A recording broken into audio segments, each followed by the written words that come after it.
If you wanted to start a business, Japan after World War II was probably the worst place for that. However, inside a bomb-damaged office building in the middle of Tokyo, two engineers began their dream company against all odds. And fast forward to today, Sony is everywhere. From consumer electronics, to music, movies, video games, and even an entire line of robot dogs. Sony does it all. But with their hands in so many industries, they're faced with the brutal reality about business. Enemies are everywhere. Throughout their history, Sony has faced many battles, including being stabbed in the back by Nintendo and potentially infiltrated by the North Korean government. So in this video, we're unraveling the entire history of Sony, their rise from a struggling radio repair service to a $100 billion empire. Chapter 1. Bombs, Failures, and Rice Cookers. Akio Morita was born in Japan in 1921, and from a very early age, he was groomed to take over the family business.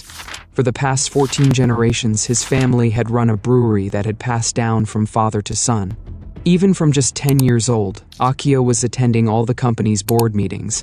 However, he seemed more interested in tinkering with radios and phonographs than running the family business.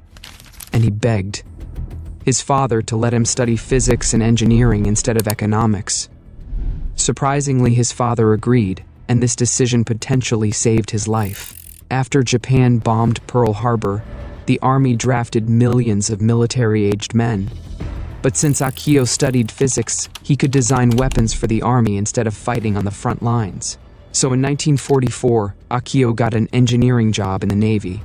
And that's where he met his future business partner, Masaru Ibuka. Akio and Masaru quickly bonded over their shared passion for technology. They hated using it for war, though, and they both dreamed of building technology that made people's everyday lives better. Nevertheless, the world was at war. And as engineers, Akio and Masaru knew that Japan's military technology was years behind the US, so it was only a matter of time until they were on the losing side of the war. In August of 1945, their prediction came true. The US dropped atomic bombs, and Japan agreed to a complete surrender. Akio and Masaru's job at the Navy suddenly disappeared, and for now, they went their separate ways. Akio began teaching at a university, whilst Masaru decided to start his own small company. At this point, though, Japan was one of the worst places in the world to be starting a business. Most major cities had been firebombed to ruins. Almost half of the people had nowhere to live, and the homeless froze to death on winter nights. The police were also nowhere to be found, and there were no legitimate jobs. This meant many young women resorted to sleeping with American GIs in exchange for food, whilst many young men joined the Yakuza, essentially the Japanese mafia. Given this bleak situation in Japan, it's kind of crazy Masaru had so much optimism about starting his business, but he wanted to build a company where engineers could work to their heart's content, and he was determined to make it happen no matter what. And so Masaru began working on his first product, an electric rice cooker. However, the rice cooker either drastically undercooked the rice or burnt it to a crisp, and so the product failed horribly. Masaru then tried making an electric heating blanket, which was unsafe and also failed. But Masaru just kept going, believing every failure put him one step closer to succeeding. And eventually he found what the market needed. Back during the war, the Japanese government had gone around opening up radios and cutting the wires so that they couldn't receive long-distance signals with US propaganda. Now that the war was over, though, all these radios needed fixing, and Masaru began offering a radio repair service. This let people listen to foreign news and music, and as a result, Masaru's business was featured in one of Japan's largest magazines. Masaru's old friend Akio happened to read the magazine article, and once he learned about Masaru's engineering business, he reached out to see if he could help. Akio and Masaru soon decided they wanted to set up a company together where they'd work on developing new products. But first, Akio had to ask for his father's blessing. Remember that for almost 300 years, it had been his family's tradition to go into the brewery business. Surprisingly, though, his father allowed Akio to break tradition and follow his passion. And he even gave Akio and Masaru 190,000 yen, to help them get their new business started. So in 1946, Akio and Masaru formally incorporated the Tokyo Telecommunications Engineering Corporation, the company that would eventually become Sony. With that name, some money, and a growing team of engineers, all they needed now was something to sell. It took a few years of trial and error, but in 1950, Akio and Masaru started making a new kind of tape recorder for the government, which wasn't a big success, but it did lay the foundation for a portable version, which was the company's first hit product. But then, just as the tape recorder business was getting exciting, a new technological innovation changed everything. In 1952, Akio and Masaru learned that the company that invented the transistor was offering other companies the chance to license the technology in exchange for a royalty. The transistor was completely revolutionizing electronics, and so Akio traveled to the US and negotiated ruthlessly until he secured the licensing deal for Japan, meaning they could use transistors in their products. However, during this trip, Akio was stunned when he saw the towering skyscrapers in the US. And on his way back to Japan, he also stopped by Germany, which was already making an incredible economic comeback after the war. It was clear Japan was lagging behind other countries. When he finally returned home, Akio's waiter placed a little paper umbrella on his dessert and told him it had been made in Japan. The waiter was just hoping to amuse him, but instead Akio felt a deep sense of shame about his country. From this moment on, he had a new sense of purpose. Akio was determined to make the words "made in Japan" actually stand for something. But it wasn't going to be easy. Chapter 2: Breakthroughs. Now they had the license to make transistors. Akio and Masaru had the chance to turn their company into a global brand, so they needed a name that could be used all around the world. Flipping through a dictionary, they stumbled upon sonus, the Latin word for sound. They combined this with sunny, which was the slang word for a young man, and together this gave them the name Sony. They didn't officially rename the corporation until a few years later, but they began using the Sony brand on the new product they were making: transistor radios. By using transistors, they believed they could make radios much smaller and more portable than the bulky radios that currently existed. However, when they began mass-producing transistors, over 95% of them were defective. The company's funds started to run low, and they had to take out a bank loan to keep going. If their vision of a transistor radio failed, the business would be dead. But by 1955, after years of practice, they made a breakthrough and began selling their first radio, the TR-55. But Masaru still wasn't content. He pushed his engineers to improve the tech further and make the product even smaller, which led to the TR-63, which was dubbed the world's first pocket-sized transistor radio. Sony were a little sneaky with their marketing, though. The TR-63 was actually slightly too big to fit in most shirt pockets, so the company produced shirts with extra-large pockets so that when salesmen demonstrated the product, it always fit. The product was an instant success. It was a portable radio cheap enough to be a true mass-market product. And this turned Sony into one of Japan's most promising corporations. By 1957, they had over 1,200 employees.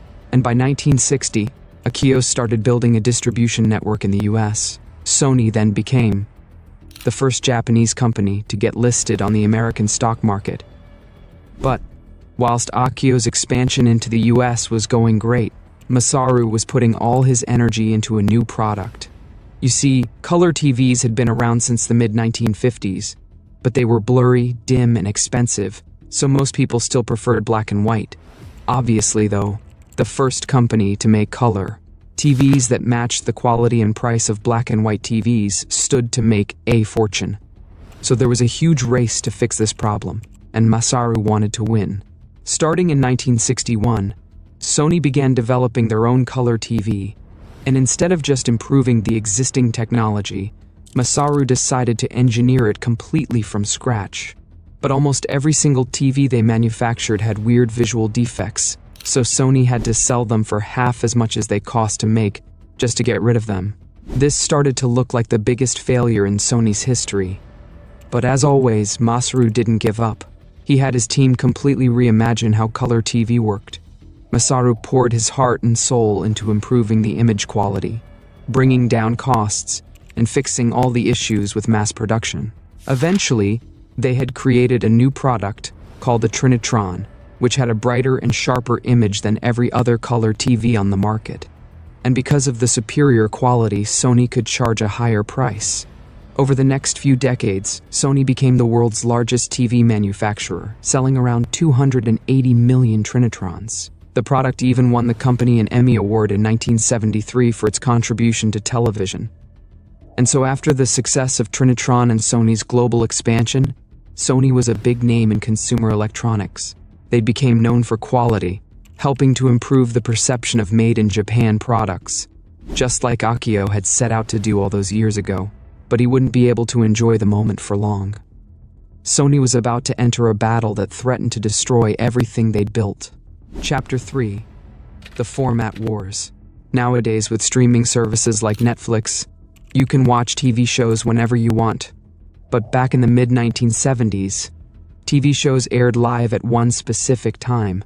If you missed it, you were out of luck. At least, that was the case until Sony stepped in. In 1975, they introduced a video cassette recorder called Betamax. Now people could just pick a channel, set a timer, and Betamax would record whatever was playing so they could replay it whenever they wanted. The product initially looked like it was going to be a huge hit, but then Betamax got a serious competitor, VHS. You see, just like how we have different file formats for digital videos today, video cassettes had different formats too, like Betamax or VHS. But here's the interesting part. Even though Betamax had superior image quality than VHS, and was widely considered the better technology, VHS ended up winning the format wars. Why? Because the VHS was cheaper and could store 4 times as much content. So even though Sony's product was superior, for the average person VHS made more sense. So all the millions Akio and Masaru had invested into Betamax were lost in just a few years. However, as Sony was bleeding money, Akio made an audacious bet. He said if his next product failed, he would leave the company. Chapter 4. All or Nothing. Akio was regularly taking flights all over the world, and he often wished he had a way to listen to music. So in 1979, Akio came up with the idea for the Sony Walkman, a portable music player that played audio cassettes, which you could listen to via headphones. Back then, though, people generally only wore headphones if they had a hearing impairment, and deafness was generally considered something shameful in Japanese culture. Plus, tape recorders had been around a while, and they could record audio as well as play it back, so almost everyone thought the Walkman was a dumb idea, and that Sony was about to have another failed product. However, Akio believed the idea of a portable music player you could take anywhere would be popular. So he declared that if it didn't sell over 30,000 units, he'd quit. Sure enough, the Walkman became a massive hit. As obvious as it may be to us today, being able to listen to your own music wherever you were was an exciting new concept back then. And the Sony Walkman went on to sell around 385 million units. And yet, Sony were only just getting started in their plans to disrupt the music industry. Firstly, they set up their own record label, which was initially a partnership with CBS Records. Then they made another partnership with Philips, where they agreed to research and develop new technologies together. It took them 14 years, but the end result was they created the compact disc, or CD, a completely digital way to store audio. However, if the CD couldn't offset the costs of 14 years of research and development and recoup the $30 million they invested to build the CD factory, everything would come crashing down. But luckily, this is where the diversity of Sony's business became a massive advantage. The CD gave Sony 4 streams of income. Firstly, Sony's record label got some revenue from the CDs produced in the new factory. Secondly, Sony let other companies make CDs in exchange for a royalty. Thirdly, in 1982, Sony started selling their first CD players. And finally, their record label sold music from some of the world's most famous artists on CDs. This led to a crazy snowball effect. When Sony got royalties from other companies, it meant the CD format was growing in popularity. This naturally led to more CD player sales, driving up the demand for music, which Sony's record label produced, and then subsequently distributed on CDs made in their own factory. So basically, whenever one of Sony's income streams grew, the others naturally increased as well. CDs completely turned Sony's financial situation around. Eventually, global production reached hundreds of millions per year. Using this money, in 1988, Sony completely acquired CBS Records and their music catalog for $2 billion. This eventually became Sony Music Entertainment, which is the world's second largest record label as of today, and has produced albums from Bob Dylan to Michael Jackson. Sony had become a dominant force in music. But, as always, they wanted to expand even further. And so Sony once again decided to enter an entirely new industry, video games. How to create your own videos. Before we get to the next chapter, it's time to answer a question I get a lot. How do I make these videos? Well, a big part of that is down to today's sponsor, Storyblocks, a curated stock library with everything you need to create high-quality video all in one place. I've been using Storyblocks to help make my videos for years now, and it has over 1 million 4K and HD video clips, templates, songs, sound effects, images, and more. So for example, say you're making a video about space, you can literally just type space in their search bar and get countless great cinematic clips for your video. You could then even change your search to music to find the perfect song to match. Honestly, it's been such a time saver for me. And so, if you're a content creator, I highly recommend checking it out. And unlike most other stock footage, instead of paying for every single clip, which is expensive, you get unlimited downloads with a Storyblocks subscription, so you can download whatever you want with no extra fees. So to get started with unlimited stock media, downloads at one set price, head to storyblocks.com/magnates or click the link in description. Chapter 5, Sony vs. Nintendo. In 1991, Nintendo released the Super Nintendo Entertainment System, which Sony helped build. The audio system it was an instant classic, but it had some glaring weaknesses. Mainly, the games came in cartridges, so developers had to use specialized computers to make games for it, and they had extremely limited file sizes. So it was a very complicated process to make very technically limited games. Now that Sony and Nintendo had a working relationship, though, Sony proposed a solution to build an external system that let their console play CD-based games. It was a solid idea, and Sony got to work on it right away. But they also had another idea. They could potentially make an entirely new console that only used CDs, not cartridges. In Nintendo's opinion, this was a step too far. If a lot of game developers made the switch from cartridge-based to CD-based games, which they likely would, Sony could launch their own console and take all the developers with them. Nintendo grew increasingly suspicious that Sony would betray them, and so Nintendo decided to betray Sony first. To the shock of everyone at Sony, Nintendo publicly announced they'd be making the exact same CD-based technology Sony had pitched them, but they wouldn't be working with Sony. And to make the betrayal even worse, the company Nintendo was partnering with for this project was Philips, the same company Sony had created the CD with in the first place. Everyone at Sony was furious. But ultimately, this was probably one of the worst mistakes Nintendo ever made, because Sony decided to push on with the project without Nintendo, and in 1994, what would have been the Nintendo PlayStation instead became the Sony PlayStation. Since the PlayStation used CDs, it was a much more attractive platform for game developers to build on, and the games themselves could be way more ambitious than those made for Nintendo consoles, which used cartridges. Plus, Sony simply had more resources than Nintendo. So Sony packed their console with so much more technology. It made the SNES look like a kid's toy by comparison. Nintendo did release their own competitor, the Nintendo 64, but only 400 games were made for it during its lifetime, whereas the PlayStation got almost 8,000 games. Because of all this, the PlayStation went on to sell over 100 million units and nearly 1 billion games. Sony had won the console wars. Gaming was now a serious business for them, and they followed up this success with the PlayStation 2, which became the best-selling game console of all time, with over 150 million units sold. And this also taught Sony an important lesson. A lot of iconic franchises like Ratchet and Clank, God of War, and Gran Turismo originated in the PS1 and PS2 era. And Sony realized that owning intellectual properties like these was a massive advantage. And so, they decided to double down on that for PlayStation in the future, and apply the same strategy in their other divisions as well.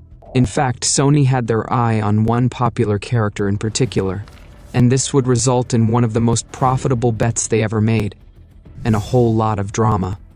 Chapter 6. Sony versus Marvel. Sony wanted even more industries to conquer. So in 1989, they bought the movie studio Columbia Pictures Entertainment. That became Sony Pictures Entertainment, one of the 5 major movie studios of today. However, in 1998, Marvel was recovering from a brutal bankruptcy, and Sony Pictures saw this as an opportunity. They approached Marvel to buy the film rights for Spider-Man, their most popular character. There was a lot of negotiation, but since Marvel was in such a desperate need for cash at the time, they ended up agreeing to an outrageous deal. Sony bought the film rights for Spider-Man for a sum of just $7 million, plus a $10 million payment for every movie they made, and 5% of its box office revenue. But given Spider-Man's popularity, this was a crazy discount, and it gets even wilder. As long as Sony releases a Spider-Man movie every 5 years and 9 months, they have the exclusive right to make Spider-Man movies forever. So, Sony Pictures wasted no time. Their first Spider-Man movie, starring Tobey Maguire, came out in 2002. It made $825 million on a budget of around $140 million. And this was just from one film, so their investment had already been an incredible success.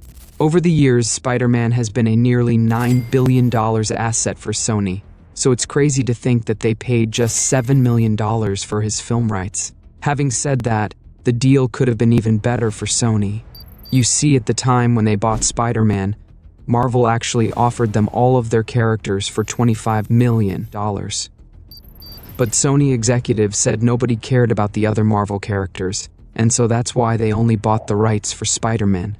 Given the billions of dollars the Marvel Cinematic Universe went on to make, it's crazy to think Sony could have bought all the characters for just $25 million.